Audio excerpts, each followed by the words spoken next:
கர்த்தர் கரம் பிடித்தார். முன் செல்லுவேன், நான் முன் செல்லுவேன், என்னை காக்கும் கர்த்தர் கரம் பிடித்தார். முன் செல்லுவேன், நான் முன் செல்லுவேன், என் கண்மலை என் கோட்டை. ஆபத்து காலத்தில் அரணான துணை, என் கண்மலை என் கோட்டை.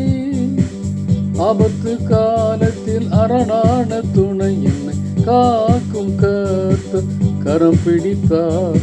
முன் செல்லுவேன், நான் முன் செல்லுவேன். எனக்கு எதிராய் உருவாக்கப்படும் எந்த ஆயுதங்கள் வாய்க்காத போகும். எனக்கு எதிராய் உருவாக்கப்படும் எந்த ஆயுதமும் வாய்க்காது போகும்.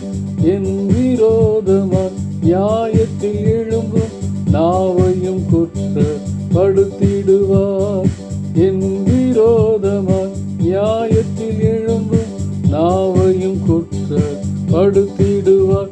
என்னை காக்கும் கர்த்தர் கரம் பிடித்தார். முன் செல்லுவேன், நான் முன் செல்லுவேன், என்னை காக்கும் கர்த்தர் கரம் பிடித்தார். முன் செல்லுவேன், நான் முன் செல்லுவேன். டியர் ஃப்ரெண்ட்ஸ், அன்பின் வாழ்த்துக்கள். ஆண்டவரும் இரட்சகருமாகிய இயேசு கிறிஸ்துவின் நாமத்திலே உங்களை வாழ்த்துகிறேன். ஆண்டவர் நம்முடைய கரத்தை பிடிச்சிட்டாருன்னா அப்புறம் பேக் ஸ்லைடிங்கும் இருக்காது. நம்முடைய கரத்தை அவர் கையில் கொடுத்துடணும். நம்ம அவர் கரத்தை பிடிக்கிறத காட்டிலும் அவர் நம்முடைய கரத்தை பிடிக்கிறதுக்கு நம்ம ஒப்பு கொடுத்துடணும். நினச்சாலும் என்ன பண்ண முடியாது, கை எடுக்க முடியாது. அவர் என்னை கரத்தை பிடிச்சிருந்தாருன்னு வச்சுங்களேன், அப்புறம் எல்லாமே ஃபார்வேர்டு தான், முன்னோக்கி செல்கிற அனுபவம் தான். பல நேரங்களிலே அப்படி செல்கிற அனுபவங்களிலே எதிரான காரியங்கள் நடப்பதற்கும் வாய்ப்பு இருக்கிறது. அதனால தான் அந்த பாடலே சொல்லியிருக்குது, வேதத்தின் வார்த்தையின்படியாக எனக்கு எதிராக உருவாக்கப்படும் ஆயுதங்கள் வாய்க்காதே போகும். ஊழிய பாதையில் முன் செல்லும் பொழுது குற்றமுள்ள நாவுகள் அநேகம் எதிராக எழும்பலாம். சோர்ந்து போயிடக்கூடாது. டாக்டர் சாம் கமலேசன் சொல்லும் பொழுது அழகாக சொல்லுவாங்க, 2 ஃபுட்பால் டீம் விளையாடும் பொழுது எதிரணியினர் கொண்டு வருகிற பாலை எப்படியாவது பறிக்கணும்னு சொல்லி முயற்சி எடுத்தோம்னா தான் எதிரணிக்காரவங்க காலை மிதிப்பாங்க, தள்ளி விடுவாங்க, எல்லா காரியம் பண்ணுவாங்க. அதனால் ஆண்டவருடைய பணியை செய்யாத வரையும் ஒரு பிரச்சனையும் இருக்காது. செய்ய ஆரம்பிச்சிட்டோம்னா சத்ருவானவன் அநேக காரியங்களை நம்ம வீழ்த்துறதுக்கு அந்த முன் செல்கின்ற அந்த ஃபார்வேர்டு ஜேர்னியை எப்படியாவது பேக் ஸ்லைட் பண்ணணும்னு சொல்லி நினச்சி பார்ப்பான். அநேக பிரயத்தனங்களை வைப்பான். வெளியிலேருந்து வராது தாக்குதல், உள்ளுக்குள்ளேருந்தே, ஊழிய பாதையில் உள்ளுக்குள்ளேருந்தே வரும் தாக்குதல். அப்போல்லாம் சோர்ந்து போயிடக்கூடாது. பொதுவாக ஒரு குடும்பத்தில் பிரச்சனை வரும்பொழுது ஆண்டவர் நன்மையானதை தருவதற்காக தீமையானதை அனுமதிக்கிறார் அப்படிங்கிறதுக்கு நம்ம எப்பயுமே எக்ஸாம்பிள் எதை எடுப்போம்னா யோசேப்புடைய வாழ்க்கையை தான் எடுப்போம். அவங்க அண்ணன்மார்கள்லாம் சேர்ந்து அவனை எப்படியாவது காலி பண்ணிடணும்னு நினச்சாங்க. அப்புறம் ரூபன் குழியில் போட்டு அவனை எப்படியாவது தப்பிக்க வச்சான்னு வச்சுங்களேன். ஆனால் அவர்கள்லாம் என்ன நினச்சாங்க, இவனை எப்படியாவது பின்னோக்கி கொண்டு வந்துடணும், முன்னோக்கி நமக்கு முன்னால் அவன் போயிடக்கூடாது அப்படின்னு சொல்லி, நம்மளுக்கு முன்னால் அவன் முன்னேறிடக்கூடாதுன்னு சொல்லி நினச்சி பொறாமையில் இப்படிப்பட்ட காரியங்கள் செய்தாலும் ஆண்டவர் அவனுடைய கரத்தை பிடிக்கிறதுக்கு ஒப்பு கொடுத்ததுனால நடந்தது என்ன? எகிப்தில் அடிமையாக விற்கப்பட்டவன் உயர்த்தப்பட்டான். உயர்த்தப்பட்ட பொழுது அவன் சொல்கிறான், நீங்கள் எல்லாம் தப்பாக நினைக்காதீங்க, நீங்கள் தீமை செய்ய நினச்சிங்க, ஆண்டவர் எனக்கு நன்மையாக மாற்றினான்னு சொல்லி நம்ம இதை எக்ஸாம்பிளாக எடுத்து அநேக நேரங்களில் பிரசங்கமாகி கேட்டிருக்கிறோம்.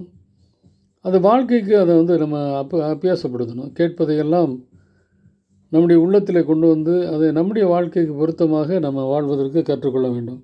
யோசேப்போடும் ஆண்டவர் இருந்தார். அதனால் தீமையான காரியம் கூட நன்மையாக மாறிச்சு. நான் ஆண்டவருக்கு கரத்தை பற்றி கொள்ளும் பொழுது அது சாத்தியமாகும். யோசேப்பு நடந்துச்சு அதனால் எனக்கு நடக்கும்னு சொல்லி நம்ம சொல்ல முடியாது. யோசேப்பை போல் நான் எல்லாவற்றிலும் ஆண்டவரை சார்ந்து வாழும் பொழுது அது சாத்தியமாகும். இதற்கு இன்னொரு உதாரணம் சொல்லணும்னு சொல்லி பார்த்தீங்கன்னா, புதிய ஏற்பாட்டில் ஊழிய பாதையிலேயே முதல் மிஷினரி பயணத்தில் கடந்து சென்ற பவுல், பர்னபாஸ், மார்க்கு, லூக்கா, இந்த டீமில் மார்க்கு பாதியிலே ரிட்டர்ன் ஆகிட்டார். முடியல, அவரால் ஜேர்னியில் பண்ண முடியல. மிஷினரி ஜேர்னி ரொம்ப கஷ்டமான ஜேர்னி. யூத்தாக இருந்ததுனால அவனால் முடியல, திரும்பிட்டார் பாதியிலேயே. அப்போ 2வது மிஷினரி பயணத்தை தூக்கும் பொழுது பவுலுக்கும் பர்னபாஸுக்கும் பிரச்சனை வந்துச்சு. பவுல் மார்க்கு வேணாங்கிறாரு. பர்னபாஸ் சொல்கிறாரு மார்க்கை கூப்பிட்டு போங்கிறாரு. ஊழியக்காரங்களுக்கு மத்தியிலே இப்படி ஒரு பிரச்சனை வருதா? வரத்தான் செய்யும். நம்ம நினைப்போம் அது பிரச்சனையை நினைப்போம். ஆண்டவர் ஏதோ ஒரு வளர்ச்சிக்காக அதை அனுமதிக்கிறார். அதை மறந்துடக்கூடாது. பவுல் சீலாவை கூட்டிக் கொண்டு ஒரு பக்கம் சுவிசேஷத்தை அறிவிக்க கடந்து செல்கிறார். 2வது மிஷனரி பயணத்தை துவக்கிறார். பர்னபா மார்க்கும் அழைச்சிட்டு அவரும் ஊழியத்துக்கு போகிறார். இப்போ 2 பேர் சேர்ந்து ஒரு இடத்துல செஞ்சாங்க. இப்போ தனித்தனியாக பிரிஞ்சு ஊழிய எல்லைகள் விரிவாக்கம் செய்யப்படுது. அப்போ சோதனைகளும் பாடுகளிலும் எதிர்ப்புகளிலும் பிரச்சனைகளுக்கு மத்தியில் ஆண்டவர் ஊழியத்தை வளர பண்ணுறாரு. நண்பர் சுவிசேஷ ஜபக்குழுவிலும் அதே மாதிரி தான். எம்எல்ஏ மன்னன் தான் ஜெனரல் செக்ரட்டரியாக இருந்தாங்க. மிக திறமையானவர்கள். அவங்களுக்கு நிகரான திறமையான ஆளை பார்க்க முடியாது அப்படின்னு சொல்லலாம். பாடல் எழுதுவதிலிருந்து, பாடுவதிலிருந்து, பிரசங்கிப்பதிலிருந்து, திட்டங்களை தீட்டுவதிலிருந்து பார்த்திங்கன்னா ஒரு பெரிய ஸ்காலர் அவங்க. ஆண்டவர் அப்படிப்பட்ட கிருபையை அவங்களுக்கு கொடுத்துருந்தாரு. ஒரு ஃபைன் மார்னிங் என்னாச்சு, எஃப்எம்பி விட்டு போக வேண்டிய சூழ்நிலை வரும்பொழுது ரொம்ப வேதனை தான், அவங்களுடைய வாழ்க்கையில் வேதனை தான் இருந்துச்சுன்னு சொல்லி எழுதியிருக்கிறாங்க. ஆனால் ஆண்டவர் அதை அழகாய் மாற்றினார். நண்பர் சுவிசேஷ ஜபக்குழு ஒரு ஆசியாவிலே மிகச்சிறப்பான இயக்கமாக இன்றைக்கு வரையும் நடந்துக்கிட்டு இருக்குது. எமில் ஜெபசிங் போனதுக்கு பின்னாலும் நடக்க தான் செய்யுது. ஆனால் அண்ணன் எமில் ஜெபசிங் அண்ணனை வச்சு ஆண்டவர் விஸ்வவாணி என்கிற ஒரு இயக்கத்தை துவக்கினார். அது இன்றைக்கு மிகச்சிறப்பாக வளர்ந்து கொண்டு இருக்கிறது. ஆண்டவருடைய பணியை செய்கிறது. ஒருவேளை அண்ணன் எஃப்எம்பிபியில் இருந்ததுன்னா நண்பர் சுவிசேஷ ஜபக்குழு என்கிற இயக்கம் மட்டும்தான் இருந்திருக்கும். ஆனால் விஸ்வானிங்கிற ஒரு இயக்கம் வந்திருக்கிறதுக்கு வாய்ப்பு இல்லை. அங்கு பிரிந்து சென்றார்கள். நடந்தது என்னென்னா ஊழியம் வளர்ந்தது. அதைத்தான் நம்ம பார்க்கணும். இப்போ ஆண்டவர் ஏதோ ஒரு சித்தத்தோடு கூட நம்முடைய வாழ்க்கையை அனுபவிக்கிறார். என்னுடைய வாழ்க்கையில் கூட நான் சொல்லலாம், நல்லா சொல்லலாம். 4 சோற்றுக்குள்ளே இருந்த என்னையும் கூட ஆண்டவர் அவரோட கம்பேர் பண்ண முடியாது. நம்ம சாதாரண ஒரு ஆள் தான். ஆனால் ஆண்டவர் என்ன பண்ணுறாரு, சில காரியங்களை ஊழியத்தின் மத்தியில் கொண்டு வந்தார், திருச்சபைக்குள்ளே கொண்டு வந்தார். நடந்தது என்ன, செல்ல முடியாத இடங்களுக்கெல்லாம் செல்வதற்கு ஆண்டவர் வாய்ப்பை தரார். 4 சோத்துக்குள்ளே இருந்த பணிகளை செய்த நம்ம என்ன பண்ணார், ஆண்டவர் 4 திக்கும் கொண்டு வர்றார். ஒருவேளை ஊழிய பாதையில் சில நேரங்களில் நம்ம செய்கிற பொறுப்புகளிலே தடைகள் வரலாம், எதிர்ப்புகள் வரலாம், குற்றச்சாட்டுகள் வரலாம், நியாயம் இருக்கிறவர்கள் எழும்பலாம், இப்படி பல்வேறு காரியங்களை செய்யலாம். ஆனால் அதை பற்றி நம்ம என்ன பண்ணக்கூடாது, கவலைப்படக்கூடாது. ஆண்டவர் ஏதோ ஒரு திட்டம் வச்சுருக்காரு.